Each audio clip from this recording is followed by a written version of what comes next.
The year has ended and it's time to talk about Jump's year again. I'm doing things a bit differently this time, but it's still the general idea.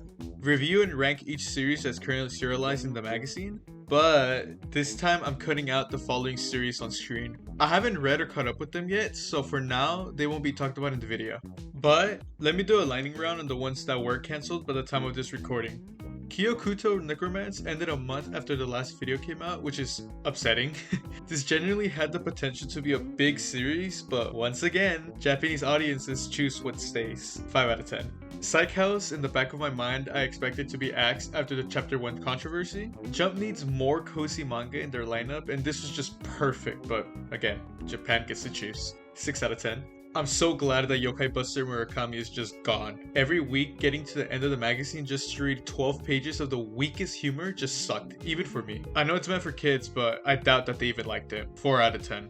Okay, now that those are out of the way, we can get to the individual series. I just want to clarify again that there might be some spoilers for some series. Just be warned. Yoshi, できた! Akane-Banashi has been going strong for the last 2 years. Starting the year strong with the Furusume debut arc, and that is real manga. Chapters 100 and 101 have to be my favorite chapters in the entire series. I have told people before that Akane-Banashi is one of the best new gens in Weekly Shonen Jump, but people don't like to listen to me. I know it's a big thing to ask, but if you haven't read the series, please read until chapter 101. This is a series you do not want to miss out on. 10 out of 10. Astro Royale is one of those series that is only going strong because of the mangaka behind it. If it was someone else, then it would 100% been cancelled by now. Just like when it started, the story is bland, and its pacing feels completely off. It tried to do a high-stakes moment in its last arc, but the Daybreak Ore fell out of place this early into the series. I gave it time for the characters to grow on me, but I only like Hibaru and Kuran. And Kuran is only for his Astro. Ken Wakui's name is carrying this series, and because of it, I don't see it ending anytime soon. It's a 5 out of 10.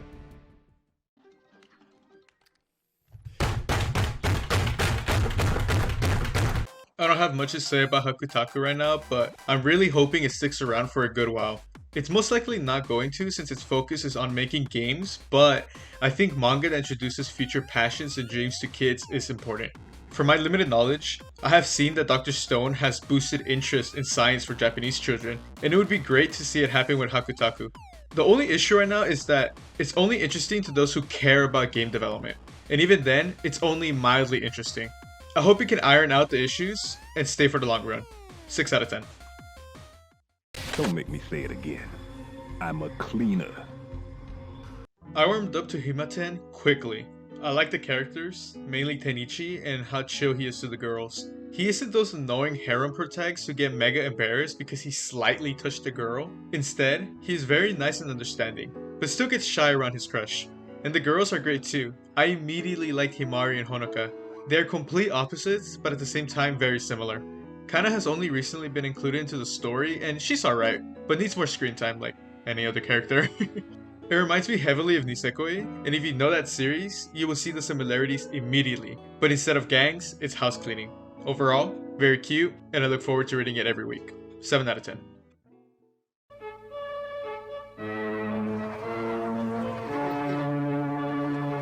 Ichi the Witch is going to be the next big series in the magazine. I called it when it started with a strong first chapter, and once again, after seeing it get the front cover again in only 15 chapters. I love the idea so much of a world of witches who hunt magical creatures, and the only male witch is a hunter who has been surviving in the woods for years. It has funny humor, great action scenes, and beautiful art. There isn't a single character I hate. Every single one of them is memorable and lovable. I'm so excited to see where the manga heads with this series because I'm going to be looking forward to it. 9 out of 10. Public domain expansion. Mickey Mouse Clubhouse. Jujutsu Kaisen ended earlier this year, and I'm still a bit confused about how I feel about it. When a series ends, that's when I look back and think if I either liked it or disliked it. But it's just so tough to say with Jujutsu Kaisen. I think it ended in a great way, and I can't see how it could have ended any other way. But I feel like it was a bit rushed. It feels like there could have been more to the series. Maybe 2 more arcs of setup, and the ending would have hit even more stronger. The final battle was exciting to read weekly, but it did feel very repetitive of new fighters joining, they fight, get beaten, and then being replaced by a new fighter. I don't hate it, it just got very dissatisfying after a point. I still think it's a great fun story, and if you have any people who want to get into manga, this is the series to recommend. For that, it's an 8 out of 10, but again, it could have been so much more. Stupid lame ass frog face bitch, we killed your dad for a booster pack. Lapras. Kagurabachi has been going great. With rumors of an anime and even a game already in production, I can't wait to see what the series has in store next year. The last few arcs have been great, and it's so much fun to see where the story is heading. The entire Swordbearer arc has to be my favorite arc so far, but I said the same thing for the last 2 arcs. The series just keeps improving as it goes, and I'm so excited for this coming year. I think the same expression issue I had last year has been fixed, and other than that, it's been the same Kagurabachi since the beginning. If you haven't begun reading it because you somehow still think it's a meme, read it as soon as possible. 9 out of 10. No man, you gotta get aboard, man. Me bomba! Kill Blue has taken a backseat and has been pretty chill as of late. The majority of the year has been focused on Ogami and the kids having fun doing middle schooler things. Last year, I mentioned that the characters can be a bit too much, but even the story has gone off the rails at this point.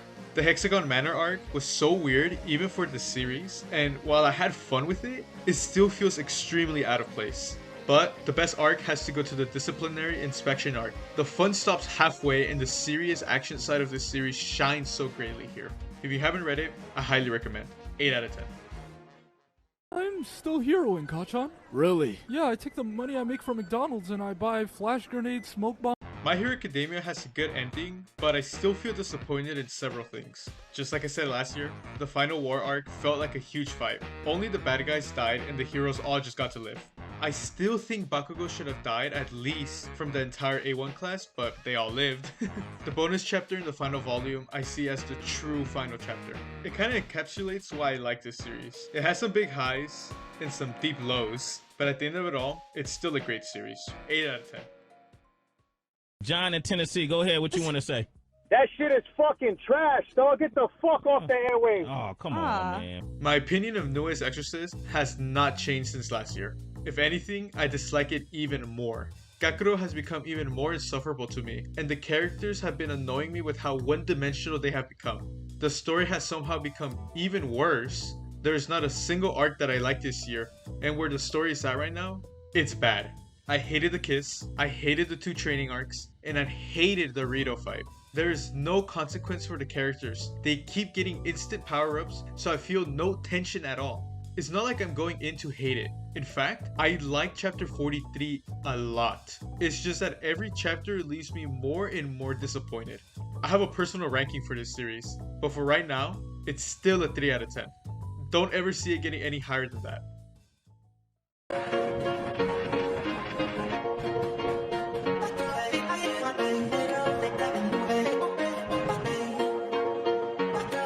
One Piece, on the other hand, was so good this year. If you ignore all the power scalers, this arc was a ton of fun to read. So many great moments with Bonnie seeing Luffy in Gear 5, the 5 elders transforming, and Vegapunk's speech to the world. It was just incredible. I might be too biased to say anything about the series, but it was so much fun. The Straw Hats exploring Elbaf after so many years of wondering what it looks like is so exciting to me, and I can't wait to see what he has in store for us this year. If you haven't caught up, or it feels too overwhelming with the amount of chapters out right now, trust me, the journey is a ton of fun. Please read it. 10 out of 10. You will never regret it.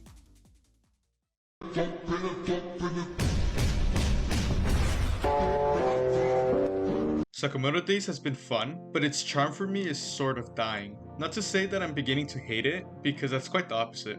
I love this series, and it's so much fun to see all the crazy battles, but I kind of miss what it originally was. The series has become so serious, and I wish it stuck to the ex-assassin trying to live a normal life thing. While we do get the occasional goofy chapter, its tone has greatly changed. I hope that this coming year, it goes back to more fun stuff, but for now, it's an 8 out of 10. Low taper fade. You know what's crazy is that low taper fade like meme is, dude, it is still massive. Shinobi Undercover feels pretty bland, but I'm going to give it time for it to grow on me. The art and the character designs are really good, but the story is it's just whatever. While it has a good premise, the actual story is too bland for me and sometimes predictable. The series' battle choreography is pretty entertaining. It hasn't reached Sakamoto levels of crazy, but it's up there. The only real issue for me is the story. I know that if they tweak it a bit, they can have something great, but for now, it's a 6 out of 10.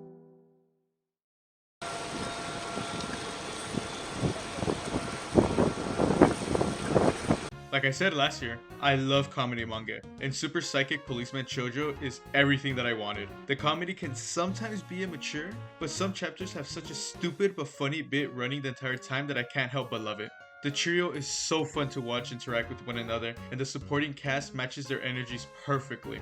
I don't have anything bad to say. This has to be my favorite manga to come out of this year, and I hope that it keeps going strong for a long time. 9 out of 10. Please read it, it's very funny. Anybody would be lucky to have you, and you're such a good person, so date me. What? Sidcraft just only recently started, so I don't have much to say about it. I love the idea of a super smart, suave detective who in reality is a huge scaredy cat wanting love. But he doesn't know he is surrounded by women who have a crush on him. The comedy's funny, and watching Sid, Elio, and Sofo interact is a ton of fun. But for now, it's a 7 out of 10. How many pickles can you shove up your ass? Jack, how did... None! At first, I thought that Ultimate Exorcist Kiyoshi was just going to be another Exorcist manga. I was so tired of those already, but this one was very promising. I like that Kiyoshi is so overpowered, but he's still a kid, meaning that he's still learning and isn't at his peak potential.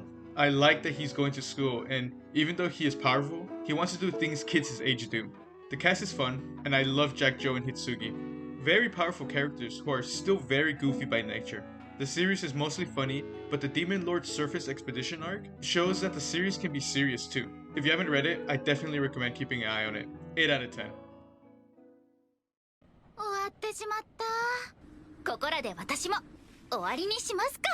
Undead Unluck has been going so strong that it has shot up to potentially my top 5 favorite mangas to come out of the magazine. The language arc has to be my absolute favorite arc in the series, but the Undead Unluck arc is everything that makes this series great. I 100% recommend this series. It stumbles a bit at the beginning, but once it gets its footing, the series never disappoints. If it can stick the landing for its finale, then this might genuinely be a 10 out of 10 series for me. But for now, it's a 9 out of 10.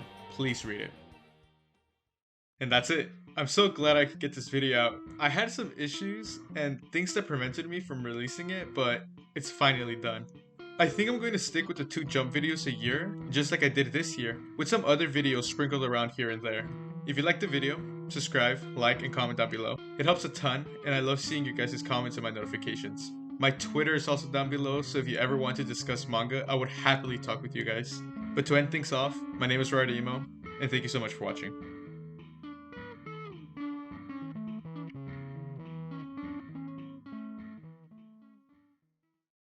Come on, the Falcon Down coming to the Switch, y'all! The Falcon Down! Mario!